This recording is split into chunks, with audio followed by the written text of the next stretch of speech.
les rendez-vous de l'écho sur Grand Lille TV avec la Caisse d'épargne. La Caisse d'épargne, vous être utile. Bonjour à toutes et à tous, bienvenue sur Grand Lille TV pour cette nouvelle édition du Rendez-vous de l'Écho. Nous accueillons aujourd'hui le directeur de la rédaction du magazine Écho 121, dont voici d'ailleurs le numéro estival, juillet-août, Olivier Ducuin. Bonjour. Bonjour Adrien. Vous venez évoquer l'actualité économique dans son ensemble et particulièrement la pénurie d'emplois de la région puisque votre club Écho 121 se réunit ce vendredi à Lille, au département du Nord, avec cette grande question, ce grand paradoxe surtout que l'on vit dans la région et qu'on a déjà évoqué ici même. Effectivement, on est l'une des régions subissant le pire taux de chômage et pourtant de nombreuses entreprises peinent à trouver, à pourvoir leur poste. Comment en est-on arrivé là ? Exactement. Alors, comment ça, je suis pas forcément capable de répondre à cette question. Parce que ça procède de l'histoire économique de la région. C'est un peu à la fois des problèmes de qualification, c'est un peu des problèmes d'orientation scolaire, etc. Donc moi, je ne vais pas forcément répondre à cette question. Le problème, c'est que d'abord, on a un constat que nous, médias économiques, on vit tous les jours. C'est-à-dire qu'on rencontre des chefs d'entreprise et quel que soit le secteur d'activité, aujourd'hui, leur premier sujet de préoccupation, c'est le recrutement. Ils n'y arrivent pas. C'est vrai que dans une région comme la nôtre, c'est quand même assez troublant.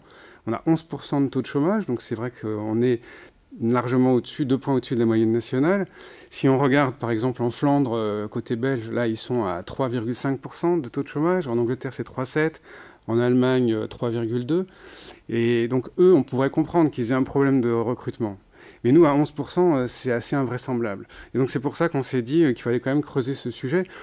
On n'a rien inventé, hein, d'autres l'ont fait avant nous, mais on considère que là, aujourd'hui, et d'ailleurs, c'est ce que me disait encore ce matin un responsable de groupe de ressources humaines, c'est la pire crise de recrutement qu'ils connaissent depuis 15 ans. Donc c'est quand même intéressant. Il y a un sujet. Comment quand même on peut l'expliquer ? C'est l'offre et la demande qui ne s'emboîtent pas, c'est-à-dire les postes à pourvoir ne correspondent pas au profil des demandeurs d'emploi ? Alors c'est ce que disent les chefs d'entreprise. Ils disent que tout simplement, aujourd'hui, l'offre sur le marché n'y est pas. C'est-à-dire, je vous prends un exemple, et je pense qu'il faut répondre plus de façon précise que de manière générale. Vous avez le secteur du transport, par exemple, qui est un secteur qui est aujourd'hui en forte croissance. Ils n'arrivent plus à trouver les moyens de leur croissance. C'est-à-dire ils sont obligés parfois de renoncer à des marchés parce qu'ils ne trouvent pas de conducteurs. Alors là, on va vous expliquer pourquoi. C'est parce que historiquement, il y avait une filière de recrutement, une filière de formation au service militaire. On pouvait passer son permis camion à l'armée. Toute cette génération est en train de prendre sa retraite. Il n'y a plus de nouveaux arrivants. Et donc aujourd'hui, ils sont en très grande difficulté. Lorsque notre table ronde, on reçoit la DRH du groupe Bilz-Doro, qui est un groupe de transport et de logistique. Et la DRH me disait en préparant cette rencontre qu'actuellement, aujourd'hui, il y a 40 postes vacants de chauffeurs routiers super poids lourds. Bon, voilà, donc ils ne trouvent pas. Et c'est pas parce que les conducteurs ne sont pas assez qualifiés, ne sont pas bons, c'est qu'ils n'existent pas, tout simplement. Exactement. Aujourd'hui, sur le marché, on ne trouve pas ces qualifications-là. Alors, donc, ils essaient de s'organiser, de créer des filières de formation, mais aujourd'hui, ils sont en difficulté sur cette... Et encore une fois, je prends cet exemple, mais je pourrais le démultiplier. Et c'est bien ça l'enjeu. Il y a quelque part une forme de scandale à avoir autant de gens qui sont en dehors de l'emploi. Moi, je voudrais quand même rappeler les chiffres parce qu'ils sont assez frappants. Je ne veux pas bombarder les gens de chiffres, mais celui-là, il est fort. Vous avez 360 000 personnes qui sont aujourd'hui hors de l'emploi dans la région. Et vous avez en face Pôle emploi qui a identifié 203 000 projets de recrutement sur la région. On se dit qu'il y a quand même quelque chose à faire. Il y a le secteur du transport, donc on vient de le dire, mais d'autres secteurs aussi sont touchés, l'industrie. Notamment, c'est compliqué. Alors l'industrie, c'est assez étonnant. Il y a encore, là, le paradoxe, il est encore plus fort parce que, vous voyez, l'année dernière, ce secteur a encore perdu de mémoire 2000 emplois dans la région. Donc vous pourrez croire, et puis les médias dont on fait partie focalisent beaucoup sur les fermetures. Donc on a l'impression que le secteur est en déshérence, que c'est pas la peine, il n'y a aucune espèce d'avenir dans ce secteur. Pas du tout. Au contraire, c'est un secteur qui recrute, qui a besoin de recruter des gens de plus en plus qualifiés et qui, alors, peine de façon considérable. Notamment, vous voyez, En fait, ça va sur l'ensemble du spectre. Ça va de l'opérateur de ligne, du conducteur de ligne, jusqu'à l'ingénieur. Il y a vraiment une tension sur l'ensemble du périmètre et les entrepreneurs sont en très grosse difficulté. Il y a des postes et en conséquence, il y a aussi des rémunérations, des salaires qui tentent d'attirer.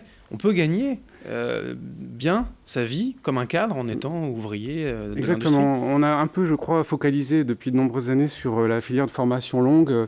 Il fallait faire des études longues pour y arriver. On se rend compte qu'aujourd'hui, il y a des bataillons de Bac plus 5, voire plus, et qui sont sur le marché, qui parfois sont employés de manière... ils sont un peu sous-utilisés, on va dire. Et alors qu'à l'inverse, il y a des gens qui pourraient faire des filières courtes de formation et pour lesquelles il y a des débouchés nombreux et bien rémunérés. Les solutions, du coup, sans non plus donner la solution miracle, mais c'est quoi? C'est de revoir les formations, d'essayer de plus cibler, justement? Alors écoutez, d'abord, il faut reconnaître que le sujet est aujourd'hui pris en compte de façon importante au niveau national. Il y a la réforme de l'assurance chômage qui essaie de s'y attaquer. Ça, je dirais qu'il y a des réponses nationales. Puis il doit y avoir des réponses locales. Là-dessus, vous savez que la région est très engagée. Depuis le départ du mandat de Xavier Bertrand, la région est très pro-business et elle l'affiche de façon assez ouverte. Et aujourd'hui, il y a une réforme notamment sur l'apprentissage, la formation professionnelle, qui fait qu'ils vont pouvoir apporter des réponses véritablement ciblées aux secteurs qui en ont besoin. Par exemple, récemment, vient de naître un centre de formation par l'apprentissage pour l'école de conduite, donc il doit permettre aussi de développer un certain nombre de diplômés, de qualifications par an pour alimenter cette filière qui est en grande demande. Donc voilà, ponctuellement, on a des réponses. Et puis, je voudrais quand même aussi mentionner quelque chose qui est unique dans la région, qui est la mission Lamblin, du nom de Philippe Lamblin, qui est le président du conseil de surveillance de la Caisse d'épargne Hauts-de-France et qui était DRH d'un groupe mutualiste. Et depuis un an, le préfet de région et Xavier Bertrand lui ont confié une mission qui consiste justement à essayer de développer, de décliner, d'identifier les bonnes pratiques pour mettre en adéquation cette offre surabondante de salariés, disons, de travailleurs, et de l'autre côté, une offre également importante d'emploi. Voilà, il faut mettre ça en adéquation. Donc ça, c'est unique, ça vient d'être renouvelé, et je pense que c'est assez intéressant, et on s'intéressera forcément à ce sujet dans notre numéro de rentrée qu'on va consacrer à ce même thème. Et à ce thème paradoxal, comme on le disait, la pénurie d'emplois dans la région, alors que nous souffrons bien sûr d'un taux de chômage très élevé. Ce sera l'objet de cette conférence, table ronde, ce vendredi. C'est à Lille, au département du Nord, organisé avec vous, Olivier Ducoin, directeur de la rédaction de Echo 121. Merci. Merci Adrien.